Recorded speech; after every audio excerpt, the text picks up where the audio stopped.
سنی اور شیعہ میں کیا ڈفرنس ہوتا ہے؟ سنی اور شیعہ میں کیا فرق ہے؟ شیعہ جو ہیں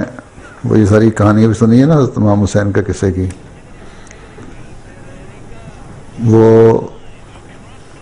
اور حضرت علی کی، وہ یہ کہتے ہیں کہ حضرت علی جو ہیں وہی اصل میں خلیفہ تھے حضرت صلی اللہ علیہ وسلم کے بعد، بلکہ وہ تو یہاں تک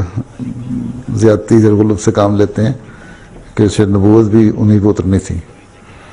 اور باقی جو خلفاء ہیں 3 وہ برحق نہیں، وہ سچے نہیں ہیں، اور اس لیے ان کے خلاف باتیں کرتے ہیں۔ سنی جو ہیں وہ خلفاء پر یقین رکھتے ہیں تمام، ایک موٹا فرق تو یہی ہے۔ اس کے بعد سے آگے پھر چلی ہیں، انہوں نے اپنی اپنی شریعتیں بنا لیں، حدیثیں بنا کے عجیب عجیب روایات قائم کر لیں۔ یہی لوگ تھے جو حضرت امام حسین سے زیادتی کرنے والے تھے، اور وہی لوگ پھر بعد میں پیٹنے لگ گئے اور ان کی ضرورت سے زیادہ بڑھا چڑھا کے ان کے مقام کو اور پتہ نہیں کیا کچھ کہنے لگے۔ تو مین فرق تو یہ خلافت پہ یقین، ان کو باقی خلفاء سے پہ اعتراض ہے شیعوں کو،